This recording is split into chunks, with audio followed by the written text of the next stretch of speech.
The secret of Garang'S barbecue.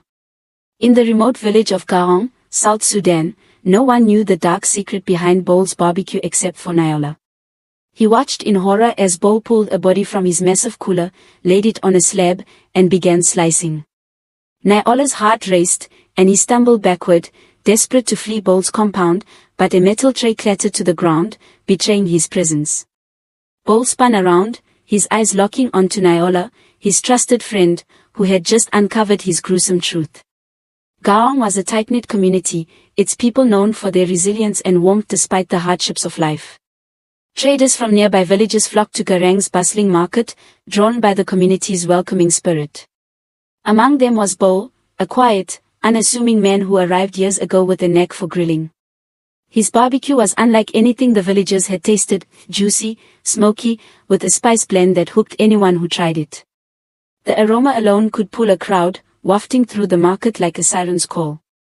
Bowl's barbecue was cheap, too, far cheaper than the other vendors, which only added to his popularity. Villagers and travelers alike swore by it, abandoning older grill masters to line up at Bowl's stall. The other vendors were furious. They couldn't match Bowl's prices or his flavor. They whispered among themselves, wondering how he could sell so cheaply and still thrive. Some tried to uncover his recipe, but Bowl was tight-lipped, working alone and guarding his methods fiercely. His competitors dwindled, unable to keep up, and Bowl's fame grew. He started with a small fire pit by the roadside but soon expanded to a proper stall with a steady stream of customers shouting orders before the meat even hit the grill. "Bowl, make it quick," they'd call, or "extra spice for me." The demand was relentless, and Bowl's business became the heartbeat of Garang's market. Eventually, the workload overwhelmed him.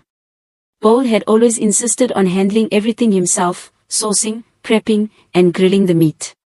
But the long hours took their toll, and he reluctantly hired 2 assistants, Deng and Echo, to help with sales.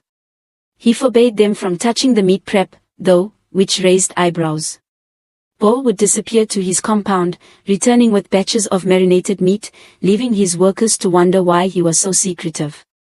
It slowed things down. When the meat ran out, customers waited hours for Bowl to deliver more. Frustrated, Deng and Echo confronted him. "Bowl, let us handle the prep," they urged. "We'll go to the market, buy the meat, and season it. It'll make things faster, and the customers won't complain." Bowl smiled but refused. "You don't know my recipe," he said firmly.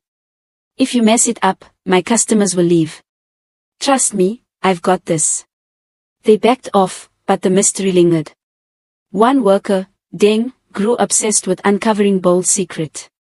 One dawn, he crept to Bowl's compound, hoping to catch him heading to the market.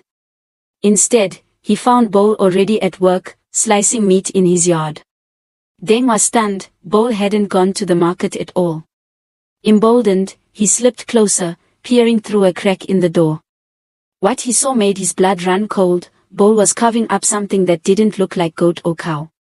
Panicked, Deng fled, but Bowl spotted him.